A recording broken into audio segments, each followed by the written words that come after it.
I'm good. Let's. So, good morning, Gwendolyn. Good morning. Mm, so, just let you introduce yourself, please. So my name is Gwendolyn Posey. I have been a midwife um, since about the year 2000. Probably 1998 is when I got really into my solo practice. I've caught right about 500 U.S. babies, but I also serve in Uganda. I'm in Mbereda, University of Science and Technology, to be specific, and I've got hundreds of babies there. So most of my training was in the States, but I did not agree with the training we had in the United States. So I actually went elsewhere to train. So I've trained under traditional Vietnamese midwives, and I've trained under Ugandan hospital midwives who brought tradition into the hospital environment. And it's in that hospital environment that brings us to our conversation today about VBACs, because that's where I learned um, how and why I do VBACs after multiple cesareans. Yeah, Okay. okay. Yeah, exactly. The thing is that I discovered one of your video on YouTube. I think I saved it years ago, and I never watched it until I can't remember, like a month ago. Well, I had three unnecessary cesarean because my baby were breech babies.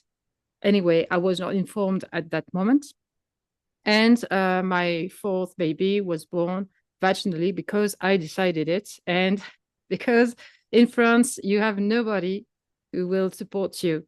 So I planned a free birth, but well, the story was that I ended up to hospital, but I was just close to have my baby. So they just could not make another cesarean. And it was like, oh, what we have to do. And so after this baby was born, I was making some researches uh, in English. I don't know why during this pregnancy I didn't go and read and search in English, but well, it's this way. And I talked to Laura Chalet Kaplan, who wrote An Assisted Birth. I think it's this title in English. And I saw on her Facebook page, she asked her community if there were some women who had multiple cesarean, so more than two cesarean, and free birth after. And I was like, oh, if she had one answer, it's just great. There was 15 women under this question. And I was like, wow, how is that possible that in Europe, especially French people, just don't have this opportunity? So then I made my researches, and now I'm supporting women all around the world uh, to believe in their possibilities. And so yesterday in Senegal, a woman who had three cesarean just free birth a baby, and it was just extraordinary. So I've heard, and I've no, it's just that I've heard years ago during a conversation that there was something about this lower uterine segment. And a woman told me that it was also in Africa that they couldn't find any um, old incision during a C-section. And I was like, wow, this is crazy. And I forgot that. And some years after, during another conversation, the same thing came. And I was like, well, it's so weird. And as I'm creating something for caesarized women, I wanted to make more researches about that. And then as I was looking in those videos I saved years ago, I found your video and was like, this is huge. And I should just contact this woman and have a conversation with her because this is exactly what I'm looking for. And I just had this during these years. So thank you, really. So thank you for sharing us your experience and what you've discovered. Well, would you like for me to tell the story about how I discovered it? Yeah, sure. Okay. Well, it started with I went to Uganda, and the purpose behind going to Mbarara University for my personal being was I was still kind of afraid of birth. Now this is 13, 14 years ago. You read all the textbooks and there's ruptures and there's hemorrhaging and all of these things, and I was so afraid to practice solo and be on my own. And I had fear because I had this huge education and it just gave me tons and tons of fear. Well, I decided that I was going to go there. At least I'd have a chance to resuscitate babies under the watchful eye of doctors, and I'd have chances of dealing with postpartum hemorrhage under the watchful eye of doctors. Well, when I got to Mbarara University, I was already a full-fledged midwife, and they just threw me in the trenches and kind of left me on my own defenses. Well, I was walking in the antenatal room, which is just the room before they go into labor. And when I was in there, there was a young woman who was screaming and hollering and carrying on. And I picked up her chart and realized that her first baby had been stillborn and had been delivered via cesarean. And that was 10 months earlier than today. Well, I came into this with my American education, and you must have so many months between, one cesarean and a vaginal birth or another pregnancy, or you're going to rupture. And she already had a case of a stillbirth. And this very, very young woman, I went and I couldn't find fetal heart tones, mostly because she was bouncing around and smacking at me, and I was getting very nervous. And in my head, now I'm a different person today, but in my head, I created this story of this is what's going to happen to her, and maybe her baby's already gone, and maybe she's rupturing, and maybe the screaming. She was speaking Swahili, and I could not understand her. Maybe the screaming was because of this. And so I sent her to theater, which is what they're calling, their OR. And anesthesiologist comes in. So it's the mother, the anesthesiologist, the surgeon, myself, and of course the baby. And as soon as we get the woman into the OR, she calms right down, which is crazy to me. She's laying there shivering and naked on the bed. And, as they're administering the anesthesia and she's going out, I'm taking in this, incredibly, at the time, it was a very third world hospital. The windows were open. We're doing open surgery with the windows open. And, I'm in full regalia. However, the equipment isn't clean and sterile. And, all of these things I'm taking in. Well, I'm acting as a surgical nurse, even though I'm not a surgical nurse, acting as his surgical nurse. The surgeon starts to cut her open, and he's talking it through, and he's going through each step and each layer. And when he gets to her uterus, I'm retracting her abdominal muscles, and he's in her uterus, and he starts pulling with a pair of hemosteps, catty corner, on her uterus. And he has this little roller tool. He's rolling up and down her uterus, and I'm watching him, and I'm a little confused. Like, what are you doing? Why aren't you just cutting this baby out? Let's get this baby out. And he says to me, to take note that there's no evidence of the old incision. This is 10 months from the first incision. 10 months. There has to be evidence of the old incision, but I'm right there. I can physically touch this woman's uterus. I mean, I'm looking at her uterus. There is absolutely no evidence, none, not even a tiny bit of evidence. And so the surgeon just says, I'm going to, approximate where the old incision is, and I'm going to cut.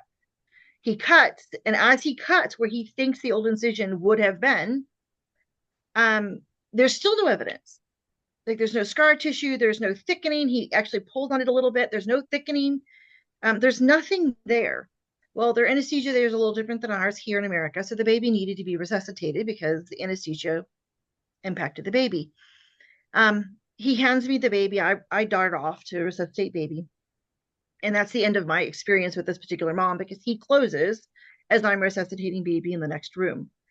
Well, the next morning, I meet with all the OBs, and I'm frustrated. Why wasn't there no incision? Like, why was it like something's not right here?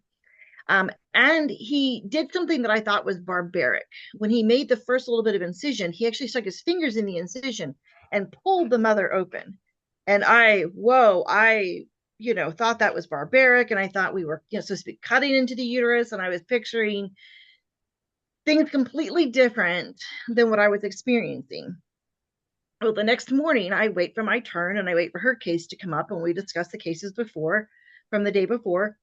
And I was almost laughed at. I mean, they have a different culture there, and it's not inappropriate to laugh at people. But I asked, why couldn't we find the old incision? Like, what was going on? Like, why was the old incision missing, and how did it heal? And I was laughed at. And they said that they rarely ever find any evidence of the old incision. And I was taken aback. It took me a little bit to process it, because I'm here in America. I'm learning about uterine windows and ruptures and all of these things, and I never really thought like what a uterine window would look like. Like, I mean, we're actually picturing a window we can see through, like we can peer into the baby. Well, how would you be able to see through muscle tissue? The uterus is muscle, and if it was just like a thin sheet like the amniotic sac, that would be an already ruptured uterus. So I'm not really sure what I'm picturing or was visualizing with this uterine window. And I've been in the OR in America and never seen a uterine window, and couldn't like visualize what that would be like. But this definitely wasn't it. And so the doctors there kind of laughed at me, and it was kind of crude, but it made me think. And I started to put pieces together that maybe I'd never even considered before. And then I came back to America, and I'm still a little bit upset. So I start buying all the old Williams obstetrics, and I have them all sitting over here. I have a shelf full of Williams obstetrics. So I bought all the older Williams obstetrics that I could afford. I mean, I've got like the 19th edition, 18th, 17th, 16th, all the way back. I think I go down to the third edition. And they all have what looks like a copy and paste of the same exact paragraph, except that only goes up to the 15th edition. And then it's omitted completely, and there's no evidence, and it's not included at all from the 16th edition forward. So the doctors are not being taught this. Would you like for me to read what's included? Okay, good. Okay, so this is from my phone, so I'm gonna turn it sideways so I can get a kind of a good look here. Just because I have a screenshot that I share with all the moms, and I can absolutely share that screenshot with you as well here in a minute. But this is what it says in Williams Obstetric, 15th edition to older, and you can buy these on aidbooks.com for under 10, 15 bucks each. Like, you can have your own copy. So it says healing of cesarean section scar.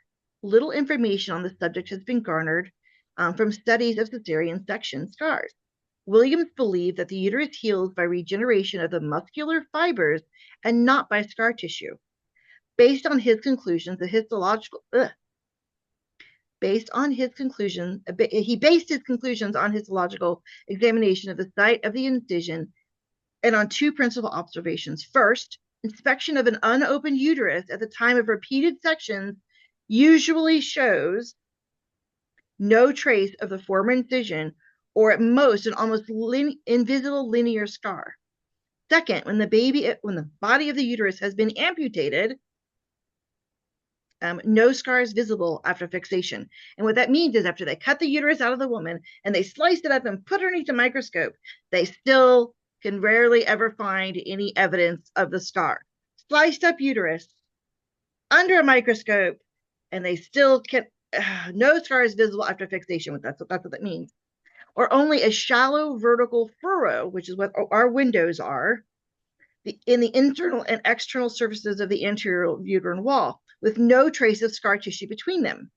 Schwartz, Paddock, and Bortnick, however, I have the words kind of cut off there. The healing occurs mainly by proliferation of fibroblasts. They studied the site of incisions of human uterus some days after cesarean section, days, as in the uteri of experimental guinea pigs, rabbits, and dogs. They observed as the scar shrinks, the proliferation of connective tissue becomes less obvious. Schwartz, Paddock, and Bortnick's conclusions appear justified by the histological studies, particularly in cases of adequate approximation of the myometrial edges. If the cut surfaces are closely opposed, the proliferation of connective tissue is minimal, and the normal relation of smooth muscle to connective tissue is gradually reestablished, accounting for the occasional absence of even any evidence of the former incision. Even when the healing is so poor that marked thinning results, the remaining tissue is often almost entirely muscular. The fundamental, this is the why it was cut out, ready? The fundamental weakness stems from failure to approximate carefully the inner margins of the incision or from formation of a hematoma in that area. Additional healing factors affect the wound healing, yada, yada, yada. They go on to say, in an effort to assay the effects of steroids, they injected hydrocortisone and cortisone acetate into cats for over a month after C-section. On examination of the uteri, they could find no evidence. Anyway, so they did all sorts of experiments on animals. They cannot make the uterus scar. That, it kind of blew my mind. Like, what I was taught in Uganda was truth. What I was being taught here in the United States was not. And then when I started to examine the actual research, actually look deeper and deeper and deeper into this research, there were 4 things included in our rupture rates that should not be included in the rupture rates at all. And that is, first of all, any woman, whether she's ever had a baby or not, during her pregnancy has a risk of rupture. So there's a tiny risk of rupture, even for a uterus that's never actually carried a baby to term. Rupture is something that can happen. Usually stems from some genetic or defects in the woman. That should not be included in evaluating whether or not vaginal birth after cesarean is safe or not.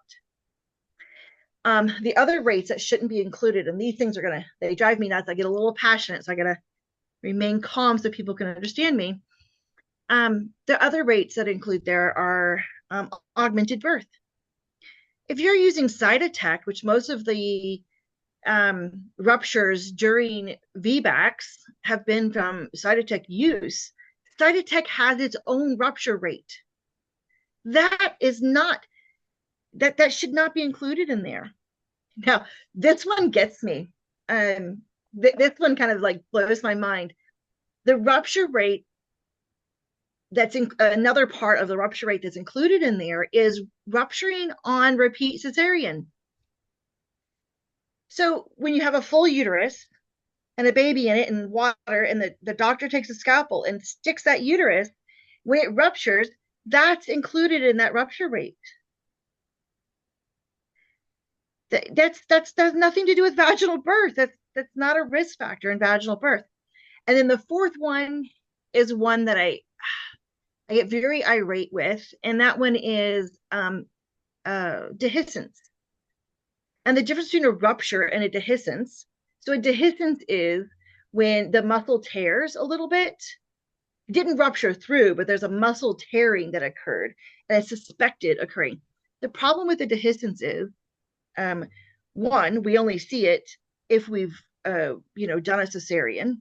So was it caused by the cesarean itself, or did it happen because the mother labored ahead of time? That's not distinguishable. And all of the dehiscence I've ever seen in post-surgical reports or post-birth reports have been suspected dehiscence, not diagnosed dehiscence. Well, those are 4 statistical numbers that are included in the very, very, very, very, very low rupture rates. And no one's taking into account how the woman can or can't heal. And so I created so I have an evaluation system that I do with moms. I actually touch the moms before I do VBACs with them. If they have no muscle tone, if they tear muscles easily, if they've got a slow healing rate, if they bruise easily. I mean, there's a whole kind of a list of things that are related to that particular woman, not to the statistics that I would think were important. I'm now at 65 to 75% of my clientele are VBACs. I've done VBACs after 1, 2, 3, 4, 5, 6, 7, and 8 cesareans. Never seen a rupture, and I still have less than a 4% transfer rate from home birth. And that includes the majority of my transfers are the mom got tired. There's a family member who's, losing their ever loving mind and scaring the mom. That's actually the most common. I've had 1, 2, 3, 4 structural issues where one, the mother was born blind and had a form of achondroplasia and had 3 cesareans. We tried for 3 days to have a baby. It didn't work. She had to repeat cesarean. Nothing was wrong with her. Nothing was wrong with the baby, but it wasn't going to work. We had some structural issues. And then 2 more, we had a fused pelvis, and it just wasn't going to happen. There wasn't even enough room for my fingers. A baby wasn't coming out. And it was after days of trying. I'm trying to think of all the others. So I've had 4 structural where it was actually the woman's structure that led us to the cesareans. And I suggest she probably shouldn't have any more. She probably may not be possible to have a vaginal birth. Otherwise, I've had 3 have issues due to adhesions from all the other previous cesareans. I had an attempted VBAC after 6 cesareans, and after 1 week of sitting with the mom in labor that would start and stop, but it wasn't prodromal. Okay, and I want to define that. Everyone just says if you're not dilating, it's prodromal. In this particular case, the woman would go into active labor, and then her active labor would stop, and there was no dilation whatsoever. And I went into the OR with her at her 7th cesarean, and her entire abdomen was what we call silver skin, is adhesions that were solid from one end to the other. And it prevented her uterus from rocking forward, and it was adhered to her bladder. I had another woman, a VBAC after 4 cesareans, and I went with her to her 5th cesarean, unfortunately. And her issue was her adhesions had sealed to her intestines. And again, her cervix, we got her to a 5, almost a 6. And transferred to the hospital after that because the pain was just too intense. Like she could not handle the pain anymore because it was pulling on her intestines and causing all sorts of issues there. But I've not had a rupture. I've not had, catastrophic hemorrhaging and babies dying and moms dying everywhere. It's just been, we've had issues, some of them related to the previous cesareans, and others were the issues that caused the original cesareans to begin with. But of the hundreds and hundreds of VBACs I've done, I've only had a few transfers. The majority of them go on to birth vaginally. We have a little bit more to do with our VBAC moms, meaning that we have a lot to process.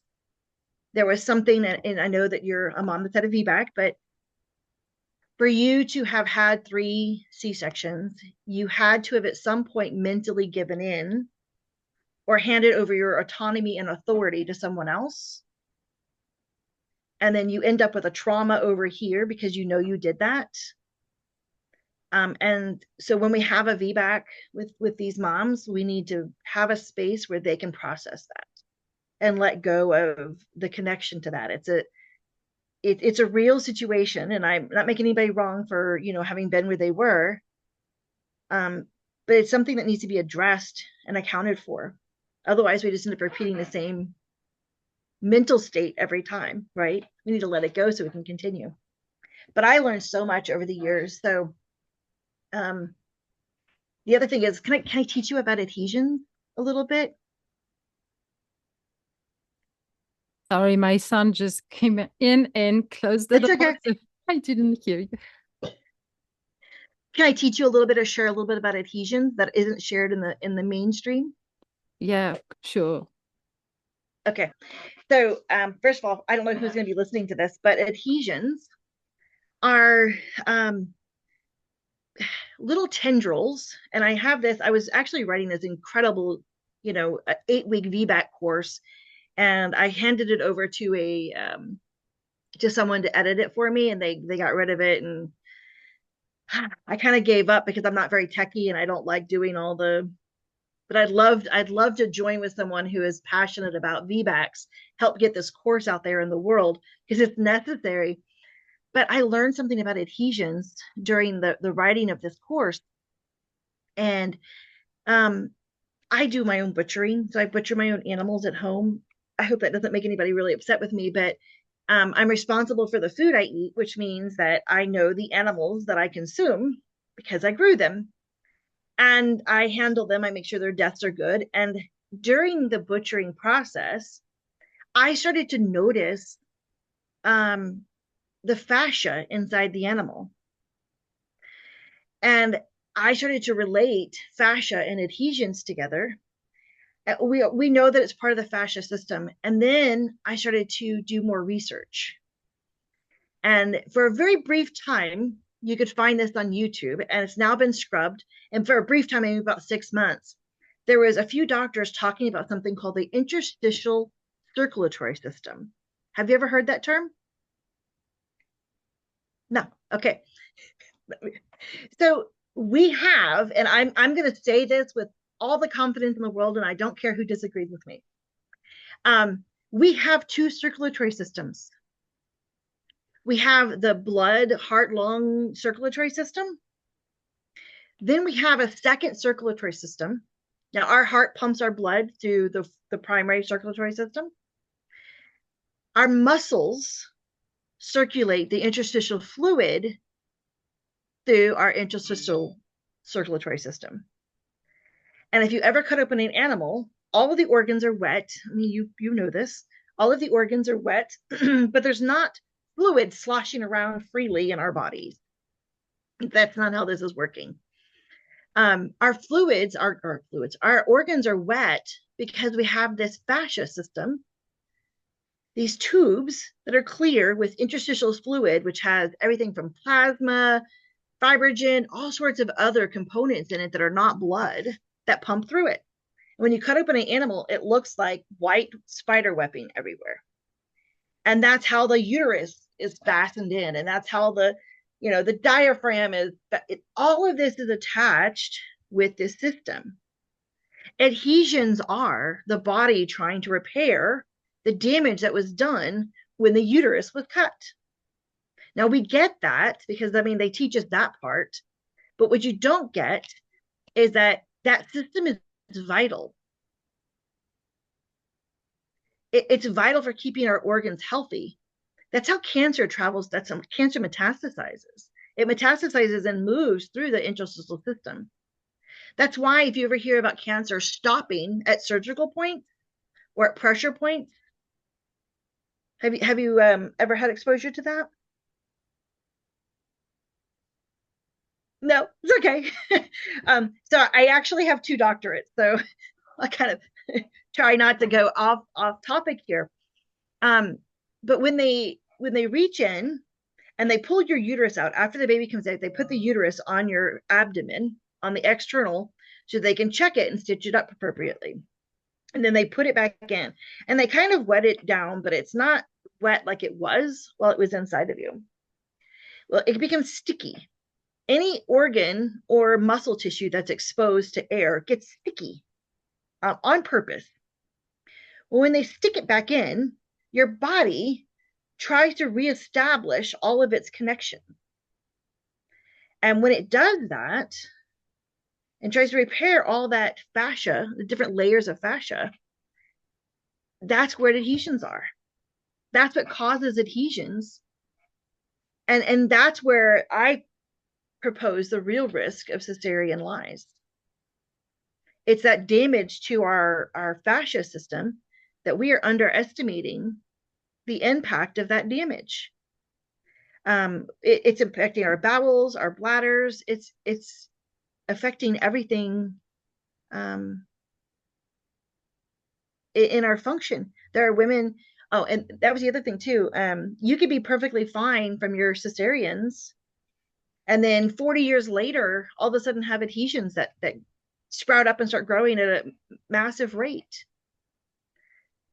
And it is your body just trying to reestablish that system. That's it.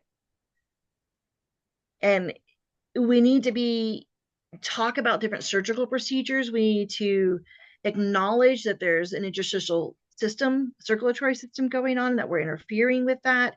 And C-sections need to be taken so much more seriously than they are. It's so common today. We had one hospital in the United States that had a 91% C-section rate, primary C-section rate. And that was until ICANN, there was this group in America called ICANN who came out and is exposing them.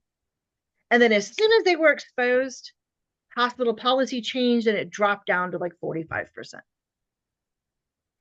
But you can't convince me that 1 in 3 women can't birth vaginally. No. Even the World Health Organization suggests that it should be under 12%. I think that it should be under, 4 or 5%. I think it should be, when necessary, and it's the life of the mother, life of the baby, then do it. And there should be no other reasons for cesarean. I don't know how much more time you have. Do you need a few minutes to talk with your son? No, it's okay. It's just that I do not have the professional version. Manoué, merci. Sorry. So we have 6 minutes. I think that we should just click on the same link and begin another session if it's okay for you.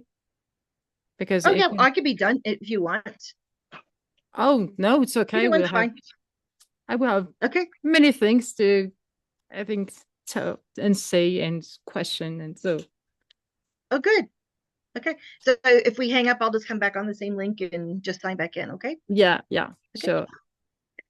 Well, in my research for the course that I was designing, I ran across this book, and it was called Birth After Cesarean: The Medical Facts by Dr. Bruce Flame, MD. And in this book, you can see I've got it. I'm one of those post-it note women. It includes, this is an older book, it includes the conversation when cesareans were considered epidemic level. And the book goes through how it switched from being only in case of mother or fetal death. And it kind of it goes through the whole situation and when did it become an epidemic? And at this time, it was considered an epidemic at 15%. It's only gotten worse. And doctors and hospitals, it's a cash cow. It is. Why would they get rid of their biggest moneymaker? Very often these bigger hospitals, the primary income is either cancer or birth, maternity. They're not going to get rid of their cash cow. It's up to us to educate one another. It's us to share, and up to us to talk about how amazing vaginal birth is and how resilient women are. We're capable. Okay. I'm going to hang up for a second and then I'll sign in to the next one so that we can not have an interruption in the conversation. Okay. Okay. I'll be right back on.